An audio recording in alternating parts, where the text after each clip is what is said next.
Gold trusted gold buyers మీరు తాకట్టు పెట్టిన బంగారాన్ని విడిపించి ఈ రోజు ఉన్న మార్కెట్ ధరకు కొనబడును.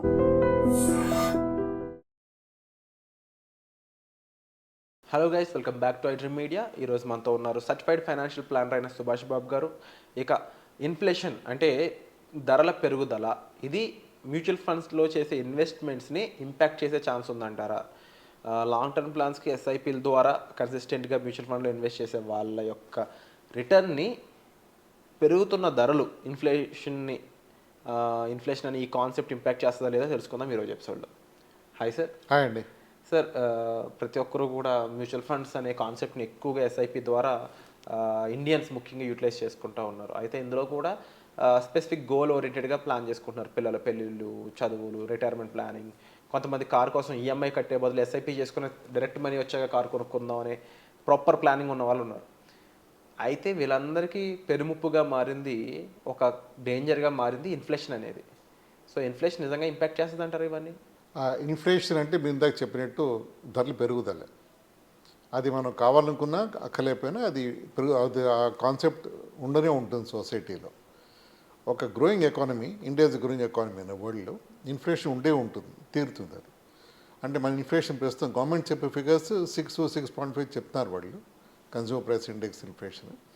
అది పొలిటికల్ రీజన్స్ అవ్వచ్చు, కొంచెం ప్రజల్ని సాఫ్ట్ చేయడం కోసం చెప్తూ ఉండొచ్చు. కానీ మన నిజంగా చూసుకుంటే మన ఇంట్లో మన కూరలు కానీ, లేకపోతే పాలు కానీ, మిగతా మనం తినే ఫుడ్ ఐటమ్స్ కానీ, హౌస్ హోల్డ్ ఐటమ్స్ కానీ ప్రతి ఏడు కూడా అబౌట్ 8-10% పెరిగిపోతుంది. మనకు తెలియకుండా మనకి అలవాటు అయిపోయింది, మనకి అది మైండ్లో. అది ఇన్ఫ్లేషన్ యాక్చువల్గా. సో మనం ఎక్కడ ఇన్వెస్ట్ చేసినా, ఎస్ఐపి అవ్వచ్చు, లేకపోతే లంసమ్ ఇన్వెస్ట్మెంట్ అవ్వచ్చు, ఎఫ్డి అవ్వచ్చు, ఎక్కడ ఇన్వెస్ట్ చేసినా మన రిటర్న్స్ కానీ ఇన్ఫ్లేషన్ కానీ మించి కానీ లేకపోతే మనం మన డబ్బును పెంచట్లేదు, యాక్చువల్ తగ్గించేసుకుంటాం, ఇరోడ్ అయిపోతే వాల్యూ. కొన్నిసార్లు మనం ట్రెడ్మిల్ పరిగెడుతున్నట్టే ఉంటుంది, చాలా కష్టపడతాం కానీ అక్కడే ఉంటాం మనం. అలాగే మనం ఎంత ఇన్వెస్ట్ చేసినా ఇన్ఫ్లేషన్ బీట్ చేయలేకపోతే వాల్యూ అక్కడే ఉంటుంది. అక్కడే ఉంటే నష్టం ఏంటి అంటే, ఇవాళ ఒక వాల్యూ కానీ ₹1,00,000 వాల్యూ ఉంటే 5 ఏళ్లలో అది మేబీ ఇన్ఫ్లేషన్ లెక్కేసుకుంటే అది 1.5 lakhs అయిపోవచ్చు. ఇప్పుడు ఇవాళ మనం 1 lakh ఉంది కదా, రేపు 1.5 lakhs పెట్టి కొనలేకపోవచ్చు దాన్ని మనం. అప్పుడు మనం will be following short of our goals and expectations. దీన్ని మనం బీట్ చేయాలి కాబట్టి మ్యూచువల్ ఫండ్స్ అనేవి జనరల్గా బై అండ్ లార్జ్ ఇందా మీరు చెప్పినట్టు ఎస్ఐపి కానీ లంసమ్ మనం చేసుకుంటే, ఇప్పుడు ఈక్విటీ ఫండ్ అంటే ఏజ్ బట్టి మనం అసెట్ అలొకేషన్ చేసుకుని మనం వాళ్ళ రిస్క్ ప్రొఫైల్ చేసుకుని ఇన్వెస్ట్మెంట్ చేస్తే 12% కానీ మనం ఇన్వెస్ట్మెంట్ రిటర్న్ తెచ్చుకోగలిగితే ఇన్ఫ్లేషన్ కంఫర్టబుల్గా బీట్ చేయొచ్చు.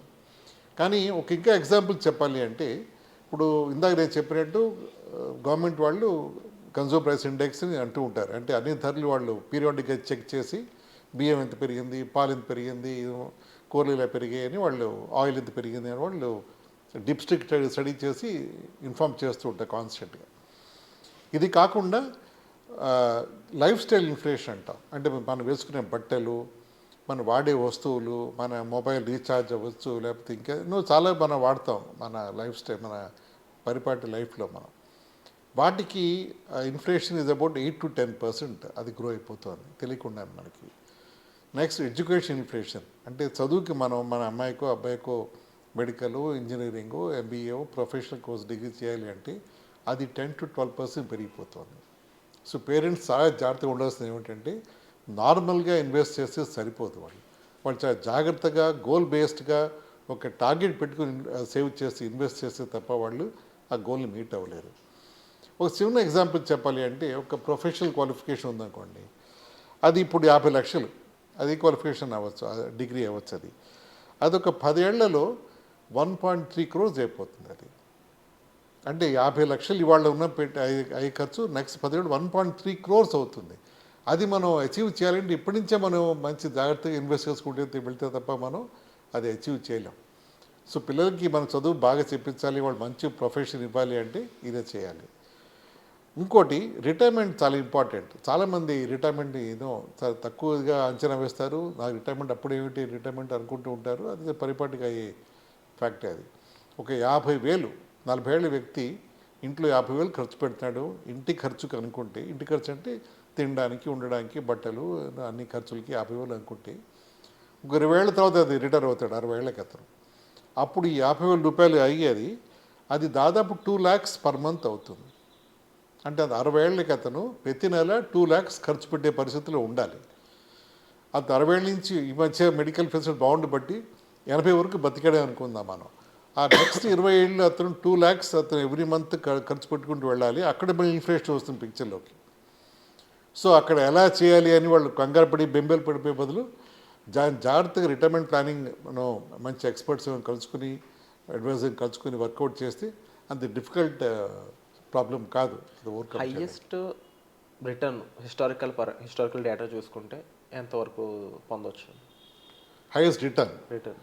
ఓకే, మన సెన్సెక్స్ డైరెక్ట్ సెన్సెక్స్లో అంటే 80 నుంచి 2025 వరకు సెన్సెక్స్ రిటర్న్స్ వచ్చేసి దాదాపు 18% అండి. అంటే అప్పుడు మనం 100 రూపాయలు ఇన్వెస్ట్ చేస్తే ఇప్పుడు 80% లెక్కలు మనకి ఇప్పుడు చాలా పెద్ద అమౌంట్ అయ్యేది అనమాట యాక్చువల్గా అది. సో 18% అచీవ్ చేయడం అనేది ఈజీ మాటలు కాదు. దానికి చాలా డిసిప్లిన్ కావాలి, చాలా ఎఫర్ట్ కావాలి దానికి. మా లెక్కల్లో మేము 12% మేము అజ్యూమ్ చేసుకుంటాం మనం. ఆ 12% కానీ వస్తే it be more than enough to meet any families needs. So inflation beat చేయడం అనేది చాలా చాలా ఇంపార్టెంట్ ఫ్యాక్టర్ అది. చాలామంది తెలియకుండా వాళ్ళు ఈ చిట్ ఫండ్స్ అని, లేకపోతే బ్యాంక్ డిపాజిట్లు అని, లేకపోతే ఇంకో చిన్న చిన్న ఇన్వెస్ట్మెంట్ పోస్ట్ ఆఫీస్ డిపాజిట్లు అని అన్నిట్లు పెడుతూ ఉంటారు. వాటిలో పెట్టడం అవసరమే, కానీ అన్నీ అంత డబ్బు తీసుకుని అక్కడ పెడితే మాత్రం ఇబ్బంది. వాళ్ళు గోల్స్ అచీవ్ చేయలేరు. ఏమవుతుంది, గోల్స్ అచీవ్ చేయకపోతే వాళ్ళ లైఫ్ స్టైల్ తగ్గిపోతుంది, డైల్యూట్ అయిపోతుంది. వాళ్ళ పిల్లలకి సరైన చదువు చెప్పించలేకపోవచ్చు, లేకపోతే వాళ్ళ ఓన్ రిటైర్మెంట్ లైఫ్ స్టైల్ కూడా కొంచెం వీక్గా అయిపోవచ్చు. So therefore it leads to depression and all sorts of health issues అవుతాయి. సో ప్లానింగ్ అనేది సరిగ్గా చేయకపోతే హెల్త్కి ఇబ్బంది అయ్యే ఛాన్సెస్ కనిపిస్తుంది. కరెక్ట్.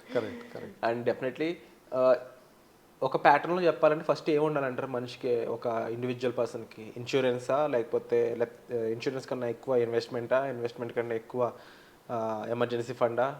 ఒక లైన్ చెప్తే ఏది ఫస్ట్ ఉండాలి, ఏది నెక్స్ట్ ఉండాలంటే? ఒక సీక్వెన్స్ పెడితే హెల్త్ ఇన్సూరెన్స్ ఫస్ట్ ఉండాలి. ఫస్ట్ ఇన్సూరెన్స్, హెల్త్ ఇన్సూరెన్స్, తర్వాత లైఫ్ ఇన్సూరెన్స్ ఉండాలి, లైఫ్ ఇన్సూరెన్స్, దాని తర్వాత ఎమర్జెన్సీ ఫండ్ ఉండాలి, ఎమర్జెన్సీ ఫండ్, దాని తర్వాత ఇన్వెస్ట్మెంట్ గోల్స్ ఉండాలి, తర్వాత ఇన్వెస్ట్మెంట్. సో ఫస్ట్ అప్పులు తీర్చుకోండి, తర్వాత హెల్త్ బాగా చేసుకోండి, ఆ తర్వాత ఇన్వెస్ట్మెంట్ చేయండి అనేది ఇది.